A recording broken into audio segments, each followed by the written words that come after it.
In the name of Allah, the most beneficent, the most merciful. I am your host Fahim Abbas. Assalamu alaikum. As you know that we will be discussing important social, political and economic aspects which have happened in our country and around the globe in this our program Weekly Roundup, and I am pleased to have been accompanied with Mr. Ali. We will be discussing all these important aspects in the light of sermon of Ustad Muhtaram Sayyid Jawad Naqvi. How are you, Mr. Ali? I am fine, thank you, Fahim. How has your week been? Yes, it was good. How was your week amid pandemic? Yeah, it has been all right. We have been busy in the hospital, and the thing which has been a bit annoying is the presence of kids in schools, because the schools have been closed because of lockdown, and the study of the kids has been impacted heavily because of this pandemic. Yes, it's been almost 1.5 years. Yeah, and it's really concerning that there's a huge gap in the education of kids. Let's hope that this COVID thing is going to finish soon, and we will see, inshallah, the effects of vaccinations. The immunization is being done all over the world. Vaccination has been started has been now open for all the age groups. Yes, so let's move to the issues of the national issues. Yes, in today's program we'll be discussing important domestic and global issues, and first of all we'll be discussing domestic issues. And to start with, there have been some unfortunate events in Pakistan, and one such event happened in Jadawala, where 2 Shia Muslims were brutally massacred in masjid, unfortunately, when they were offering their Fajr prayers.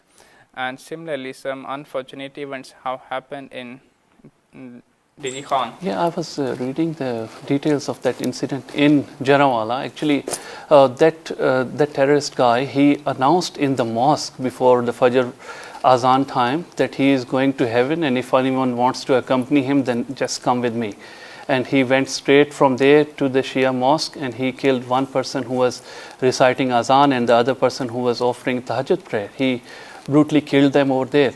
And as you can see that there are some reasons behind it. He won't be alone. He would have the supporters, and he would have the support from that specific mosque, and he definitely belongs to a specific school of thought. Reports are that he was from Sipah Sahaba. There are some other unfortunate incidents which have happened in our country, especially in the tribal area, which is the border area of Balochistan, Punjab and Sindh, and there some ISIS type murder has been done. And firstly, the Gates, basically, they cut the organs of that person who was actually being accused of reporting to the police of the leader of the Gates. Yeah, it was in Dera Ghazi Khan. They accused him for spying for their chief. And this is Dera Ghazi Khan is the area of our chief minister, Mr. Buzdar, and government has taken notice of it. Even the prime minister has taken immediate notice of it, and the operation is going on against these. Yes, the unfortunate incident was that they even made movie when they cut the organs of that person, and then they made that movie viral. And after that, good thing was that the Prime Minister of Pakistan took notice of that incident, and law enforcement agencies are very active. They want to just curb and halt the Gates, and they want to restore law and order situation in Pakistan. But there have been some dual standards if we compare both of these incidents, the one in Chadawala and the other in Dera Ghazi Khan. On one side, government didn't even take notice, and on the other side, all the law enforcement agencies of Punjab are active. So this is a dual standard. Actually, there is a huge question mark on prime ministers taking notice about that incident. Like they have taken notice in one incident and the other has been ignored. This has been going on for a while because Shia community has been suffering for a while now. But as we see that military establishment and the government, they have taken some good steps against the terrorists, especially after the APS, but against these terrorists, because these terrorists don't spare any person. They have attacked our army personnel. They have attacked the ulama of other sects like Deobandis, Barelvis. Everyone have been killed. But when the killing of Shias happen, then a different sort of attitude is shown by our government as well as the military establishment, which is a question mark. Yes, this is not the first time Shias have been targeted in Pakistan.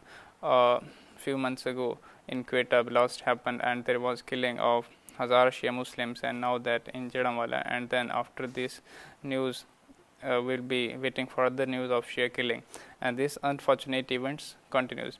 Actually, if we go into the history of these incidents, but after when the regime took into power in Pakistan and after the different changing aspects in the region, especially after Islamic revolution in Iran, and due to different regional politics to curb the revolutionary thoughts in Pakistan, the killing of Shia, tens of thousands of Shia have been massacred since then, and this unfortunate policy continues. But I think both the Shias, all the citizens must be equal. Yeah, because it doesn't matter if you are Shia, if you are Sunni, if you are Jew, if you are Christian or Hindu, as the founder of Pakistan, Quaid-e-Azam Muhammad Ali Jinnah, he on his first address, he had told the nation that everyone will have the equal rights to worship or to live their lives according to their will, in accordance to their own teachings. So when it comes to the steps taken by the government against this terrorism, it seems like they have been cutting the branches of this whole issue, and they are not doing any damage to the root of this tree of terrorism, because the only killing or arresting a few terrorists is not going to solve the issue.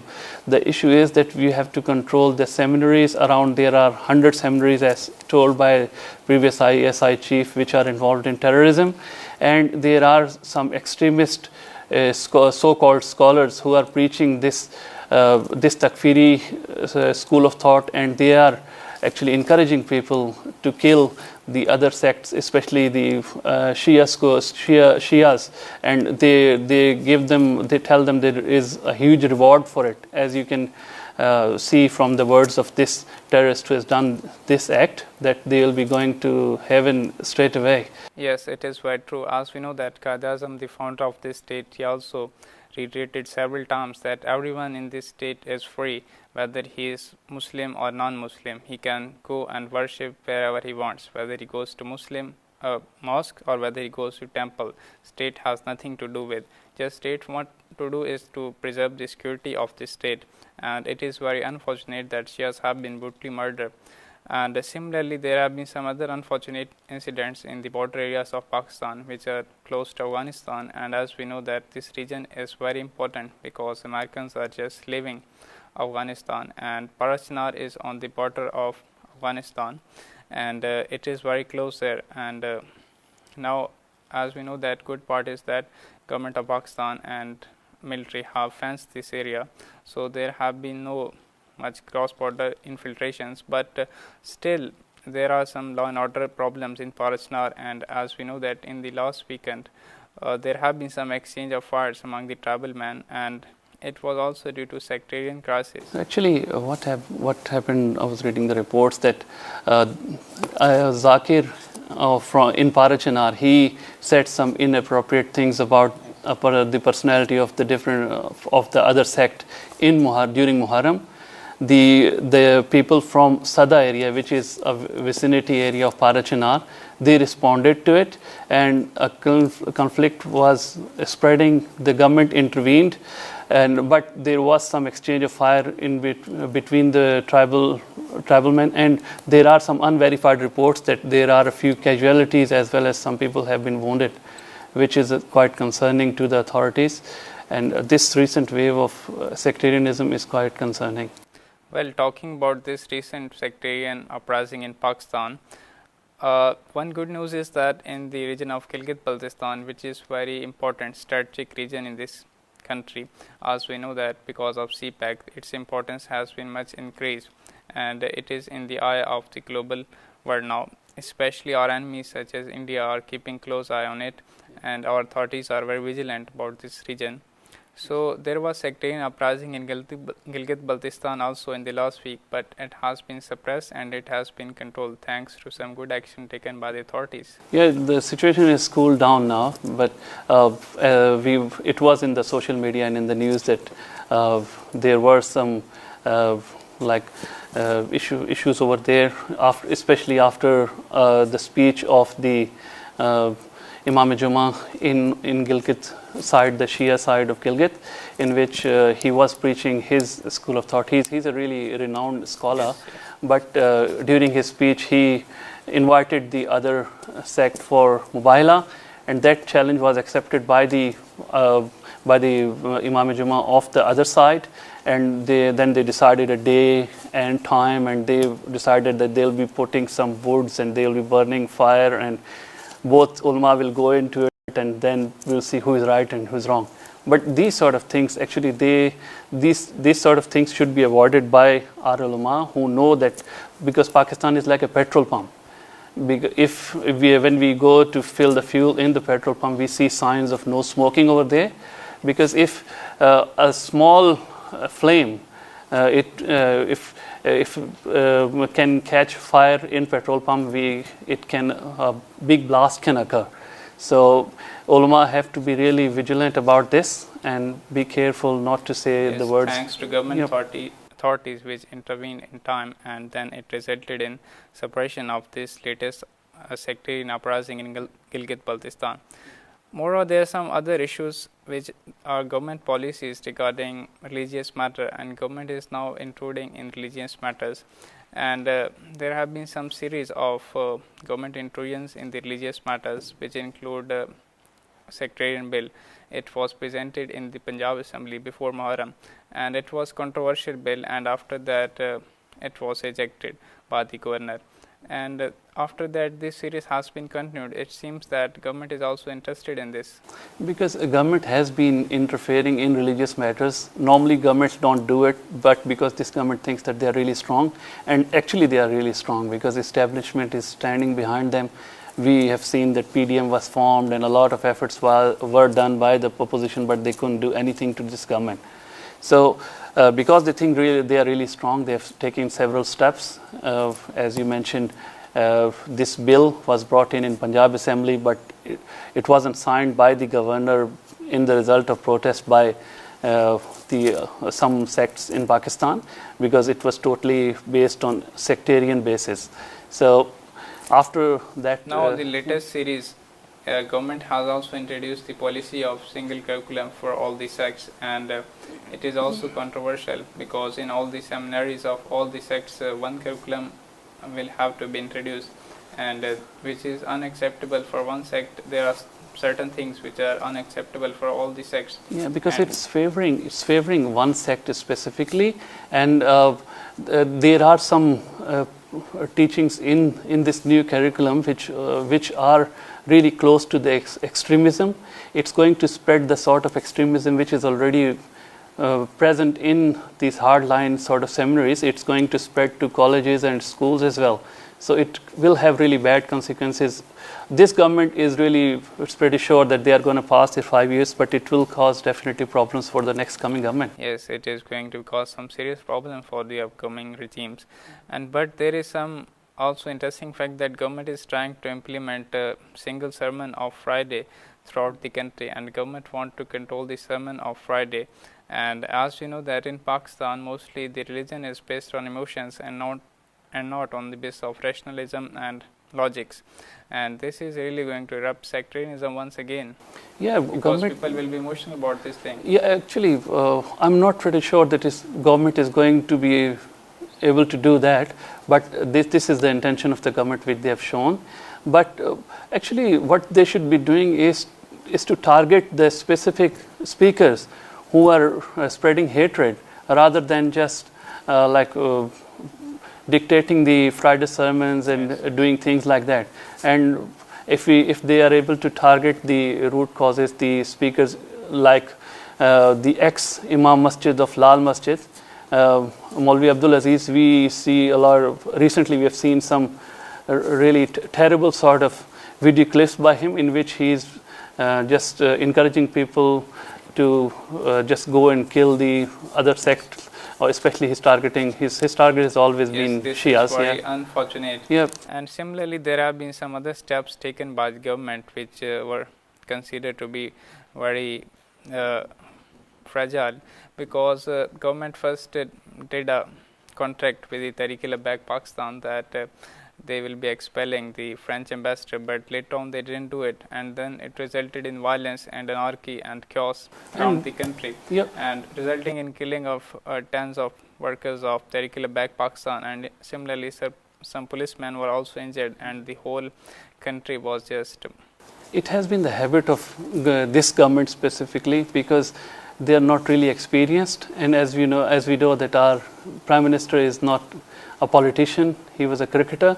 So these sort of policies have been an issue for this government. They take a step, and then when they see the consequences of this step, then they just roll back, which strengthens these sort of extremist religious organizations, and it gives them the faith that they can do anything, or they can get their demands to be accepted by the government by force, or by these so-called... Yes, if you are able to gather tens of hundreds of people on the road, you can just have your demands on the table, and then government just have to agree. Yeah, they arrested their chief without even thinking on the consequences of this, and just initially they were claiming that we are not going to just listen to the demands of the protesters, but everyone saw that they had to do what the protesters were asking them to do. There are certain solutions to this sectarianism which have been in practice in Pakistan for the last 4 decades,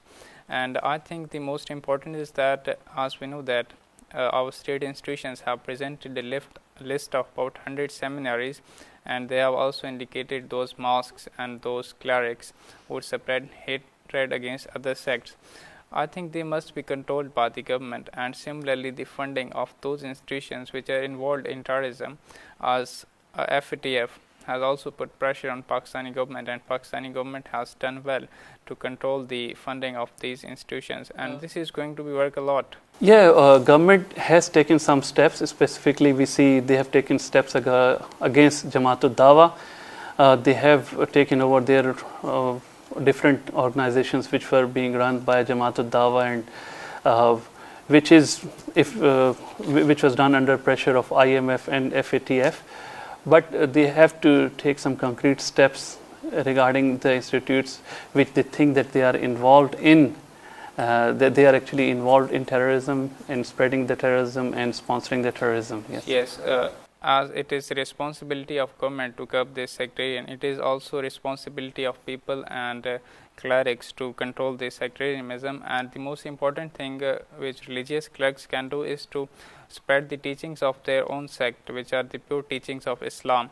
Because if we compare all the sects in Pakistan, mostly Shia, Sunnis and all other sects, there are about 95% things are common between all these sects, and there are very few points which are on which they disagree, and mostly all these common terms must be presented to the public, and environment of love must be spread instead of hatred around the country. Yeah, it's all right to differ from the other sect, or if it's all right to keep your own point of view, but when the problem comes when one sect wants to impose their own way of thinking on the other sect, and the issue lies into this.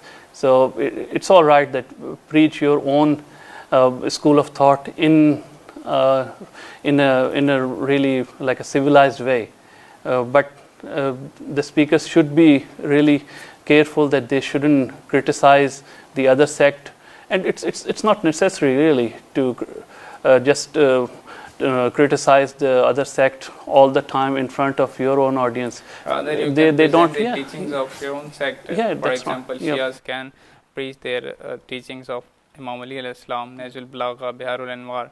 These Shia scholars can teach to their public about these teachings, and it will be very much good for the public. Yeah, it's and there are beautiful books over there. If you present these sort of books in front of audience, obviously there is a lot of attraction into it. And I think that really ulama should work on it along with the government to tackle this sort of emotional attachment of people to the religion, in which a small incident can cause a lot of damage. Similarly, clerics can also teach their followers that you can disagree with with the people of other sects, and if you don't want to practice what the people of other sects practice, it's okay, but you just cannot consider them infidel and just can go and murder them. This makes Pakistan unique. This actually makes Pakistan really unique. If we compare Pakistanis to some other countries, like take example of Iranis, the level of awareness in Pakistanis about their religion is really low, but their emotional attachment is really high to the religion. And if we compare it to Iranians, their religious awareness about their religion is really high, but they are not really that much emotionally attached to the religion. Yes, and when we talk about religion in Pakistan, mostly the things which come in mind is emotions, and people don't focus, even clerics don't focus on rationalization and logic base. Rather, they just want to keep the public emotions going, and this is how the market goes on. Exploit. But this is very unfortunate, because this results in sectarianism and killing of innocent people.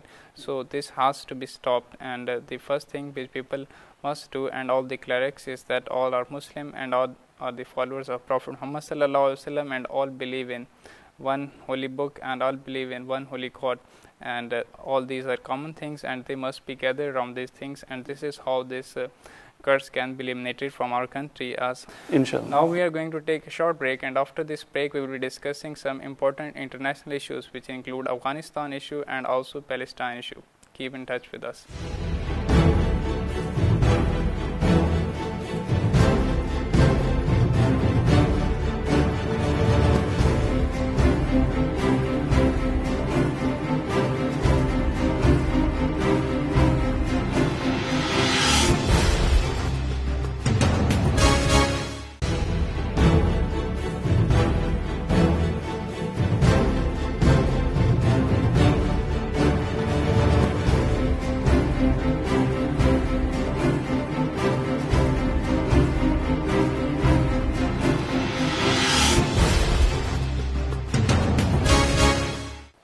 Welcome back after the break. As you know that we were discussing important domestic issues before the break, and now we have to move toward the important issues which have happened around the globe. As we were discussing in the last week that Americans are just packing up and evacuating Afghanistan, but it is not likely that Americans are just going to leave this region. Rather, they are going to establish a permanent bases here. It will be intelligence bases, and so this is how we are going to discuss how situation is going to change in this region post Americans backup, because the American response to this evacuation is not good, and it is not looking good, because there have been some speculations that Americans wanted to use Pakistani battle and air grounds, and then Pakistani Foreign Ministry refused that Pakistan is not going to give air and ground access to Americans, which is very good, because if such things would have happened, it would have been devastating for Pakistan. Because Taliban, who are normally not against the Afghani Taliban, Afghanistani Taliban, they are not normally against Pakistani government, but they have warned Pakistan regarding giving the air bases to USA, because US obviously wants to keep an eye on the region, because they've got their own national interest. They want to keep their enemies, especially Iran, China, and Pakistan, engaged, and that's why they want to keep their presence here.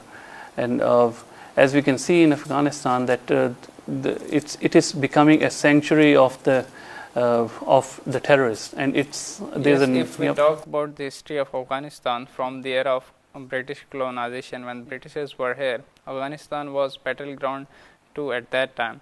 And then moving on further from the era of nationalization to the globalization, Afghanistan has remained the epicenter of global powers where they can fight with each other. And as we know that Americans are just showing that they are leaving, but they are going to keep their intelligence bases here to keep an eye in the region. Yeah, and they are gathering all the terrorists from around the world, from Turkey, from Saudi Arabia, from UAE, and from Europe. in Afghanistan for this purpose, for their proxy wars, and they are going to keep pressure on their rivals, especially China. They are worried about China and Iran because China is becoming the economic power. They were already economic power, but militarily also they are getting really strong, and their One Belt One Road initiative is really like the US and Indians, they are not happy about it, and the intentions of United States and Indians, they are not really good about. Yes, there was some news that Americans were even requesting land and air access from Pakistan to reach to Afghanistan, and this is very interesting as we know that Americans are just leaving, so why do they need now Pakistani airspace and Pakistani ground spaces? It means there is something they want to hide, but fortunately Pakistani establishment has refused. But Pakistan has to be very vigilant because as we know that now Americans are leaving and Indians spies will be, this region will be full of Indian spies, especially the Pakistan-Afghanistan border, which is about 2700 kilometers long, and mostly it has been fenced, but there will be cross-border infiltrations and insurgents, and Pakistan have to keep an eye on this region, especially this border, one border. Yeah, because we have seen the diplomatic efforts, especially from Saudi Arabia and United States recently, because Pakistan, USA is going to evacuate Afghanistan soon. We have seen concern on the side of our military and the civil establishment. Recently, we have witnessed that there was like some sort of what you call it, that gathering in ISI headquarters, in which they briefed the politicians as well as the military regarding the plan of evacuation of USA. And also there was a core commander conference recently in which this issue was discussed. And I was reading the news that the US envoy, he met our Chief of Army Staff today, and he was discussing this issue. And they have got certain plans, but Pakistani military and government, I'm sure they would be keeping their national interest as their top priority. Yes, every country has to keep its national interest because this region is very important. Yep. And similarly, some perilous circumstances are going to come because all the terrorists from around the globe are being to be installed here in this region. And if we know that Afghanistan is once again being controlled by the Taliban after the evacuation of Americans, then it will be a different scenario because there have been some uncertainties about the political system of Afghanistan after the evacuation of Americans. Yeah, it's not going to stabilize really soon, and as we know that the situation is getting only worse, and there are a lot of killings, brutal killings. We have recently seen in Kabul. We saw that more than 60 girls in the Sayyid al-Shuhada school, they were massacred, they were martyred, and there are several incidents every now and then in Afghanistan, which is already showing the signs that Afghanistan is going to destabilize even further. And this is quite concerning for the neighboring countries, Pakistan, China, and... Yes, because India will be much interested in Afghanistan post US evacuation. Yeah, India wants to put pressure from both sides. Yeah. India don't want China-Pakistan economic corridor, which is a project worth $46 billion. They don't want this project to be successful because recently Modi was also claiming about Gilgit-Baltistan, and they can intrude to this region. Yeah, he was even referring to someone demanded him and contacted him from Gilgit-Baltistan. He was telling the media that because they have taken over Kashmir now and they think that they have stabilized Kashmir, and now they've got their eyes on Gilgit-Baltistan. So India hasn't had really good intentions regarding Pakistan because we know that they are hostile. They have been hostile things being done by India. Hostile neighbors for 7 decades. Yeah. And there have been about 2 to 3 wars between India and Pakistan. They have used Afghanistan recently for this purpose, and after USA goes, India sees a bigger role in Afghanistan and to keep Pakistan engaged both on western and eastern borders, yes, which is if quite India concerning. India's influence in the one border side increases, then Pakistan will have to keep an eye on both the borders. On the eastern side, it is about 1600 kilometers long border, and on the western side, it would be about 2700 kilometers long border. So this is how the situation is going to be changed in this region, because as we know that Americans are living, and there have been certain uncertainties about the future of Afghanistan political system, whether it will be in control of Taliban, or whether there will be a democratic regime there, or whether there will be a military coup. No one knows. Nothing is certain as far as Afghanistan is concerned. Well, further moving on to the issue of Palestine, as we have discussed in the last week also, that after the 12 days war, there was no ceasefire between Hamas and Israelis, and recently in media there have been no news. But I was reading a very interesting news. It was saying that United Arab Emirates and Israel press ahead with ties after Gaza ceasefire. Means there have been some normalization of ties between United Arab Emirates and Israel once again, and now their ambassadors are fully engaged in United Arab Emirates. Yeah, United Arab of Israel, yep. And it is very unfortunate. It is United Arab Emirates and Saudi Arabia. Most of the Gulf countries, they have played a terrible role in the Gaza conflict. Although the Gaza has attracted a lot of attention from media outlets, from governments throughout the world, because of that brutally killing of more than 250 Palestinians, and in the news I was reading that around 80,000 people have been displaced. They have lost their homes. So but the normalization of ties between Israel and the Gulf countries, it's going ahead, and their top priority seems to be their own economy, and they are going ahead with billions of dollars of those trade deals which they had already agreed. And it is really that a sad part on behalf of Muslims. Yes, the demands of Muslim community for their brothers of Palestinian Arabs, they have been decreasing day by day, because if we go back into the history, when Israelis first evicted Palestinians out of Palestine, Muslims were demanding that they can consider Israel if these refugees which are forced out of their houses, they must be returned back to their house. But after that, there was time when Israelis and Zionist regime started demolishing the houses of innocent Palestinians, and then Muslim leaders demanded that stop these settlements. You should stop these settlements, and then we'll be right okay with you. Yep.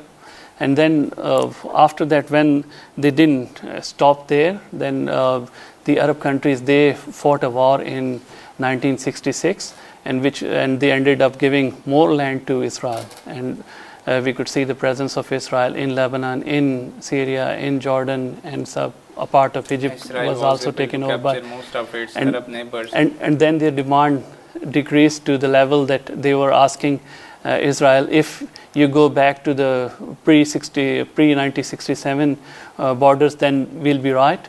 Yes, but it was very ridiculous on the behalf of Muslims. They're just saying Israel to just return to pre-1967 borders, and then we'll be okay with you. Yep, and further coming after this, coming down from their position, they started to, as we saw, the Gulf countries, they started to normalize their relations with Israel, and Saudi Arabia was going to purchase the land in Jerusalem for the Jews, and UAE was going to UAE was going to be purchased in Egypt in the deal of century which failed, and they committed that the UAE is going to pay for that land being purchased in Egypt, and all the Palestinians will be moved over there. But that didn't work. but it shows that how low they are going now. Yes, the sad fact was that Donald Trump, US president, was brokering that deal. Yeah, and he got this deal of century. Yeah, and now we see our foreign minister really active. He's been showing active diplomacy. He's going to different countries. But his demands, actually, they are quite close to what we call it Erdogan doctrine. The stance of Erdogan is that he's showing some sort of like mercy on Palestinian people, but the Muslim leaders of the point of the view that if Israelis and Sunnis stop killing innocent Muslims of Gaza, then we'll be okay with you. Don't kill them. Just then we'll be having good ties with you. But rather than blaming Israel for all this, they are putting blame on both sides. Erdogan, they've been accusing Hamas, and I think our foreign minister as well as Erdogan, they have put the demands that actually if Hamas goes out of Gaza and there will be no rocket firing and there will be no bombardment by Israelis on Palestine, then it should be okay, and Pakistan will be ready to accept Israel, which is not acceptable for Muslims. The point of view that if Hamas don't fire rockets on Israel, then Israel will not retaliate in return, and there will be peace in the region. This is their peace theory. But it's actually going to fail, because people have seen that the deal of century has failed, and normalization hasn't worked. We have seen the role of Gulf media, the Al Arabiya TV, and some other news channels, the state-run news channels of Saudi Arabia, that they have totally blacked out even in this conflict between Gaza and Israel. But we know that this ultimatum solution to this problem is that the Zionist regime is going to be eradicated, and the Palestinians and Gaza and Al-Quds all will be ultimately free. And as we know that they have been carried out on a path, and which is the path of resistance, and this is the path of Imam Khomeini, and this is the ultimatum path which is going to lead them to the permanent solution, because other than this there is no path which can lead them to a solution. But the goal of all these things being done by Erdogan and the foreign diplomats is that they want to break that axis of resistance. As you know, that there are four strong arms of Iran which are standing against the injustice by Israelis, by the big powers, so-called big powers, namely Hashd al-Shabi in Iraq, we have Ansarullah in Yemen, we have Hezbollah in Lebanon, and now we have Hamas in Palestine. Zionist regime don't want this resistance axis to exist, because they are the ultimatum threat to Israel now in the Arab state and in the region, because all Arab states have full normalization deal with Israel, and they are not even threat to Israel. Now, I was reading an interesting statement, and it just said that Israel is not actually occupying Gaza and all the Palestine. Rather, Israel is master of all the Muslim world. That was by the ex-chairman of Senate, Mr. Raza Rabbani. He said that I initially thought that Israel has occupied only Gaza and rest of the world is free. But now, after seeing this all, that the silence on behalf of Muslims and no steps taken by the Muslim governments, he came to understand that whole Muslim world is being ruled by Israel. And this is very unfortunate on the behalf of Muslims. And they're actually working on behalf of Israel, to protect Israel. You've seen the steps from Sisi, what he has done, because Hamas had made hundreds of pathways, underground pathways, because they've got blockade from both sides. They had made some pathways to bring some food and to bring some medicine and stuff, and to bring some like weaponry and stuff to safeguard their territory. But Sisi, the president of Egypt, he has taken action against it, and only just to protect Israel, they have closed it. And which is resulting. Palestine are basically stabbed from both sides. Yeah. Stabbed on the back, and similarly there are signs of Yeah. bullets from the Israelis on Yeah. the front of their chest. That's true. But the ultimatum solution to this problem, as we know, that is the path of resistance, which is the path of Imam Khomeini and which is the path of Imam Hussein al-Islam. And fortunately, Palestinians are on their way to this path, and all the resistance axis is with Palestine, and similarly other major Muslim countries, they also need to have full diplomatic and all the support which is necessary for the salvation of Palestine. They must do it, and ultimatum solution to this problem is the eradication of Zionist regime, and then the Palestinian Arabs, who are the actual owners of this land, they must decide the form of government they want to make in their country and the lifestyle they want to live. This is the ultimatum solution of this problem. So these were certain topics which we have discussed in this week, and inshallah we will see you next week. Till then, it's goodbye. Thank you very much.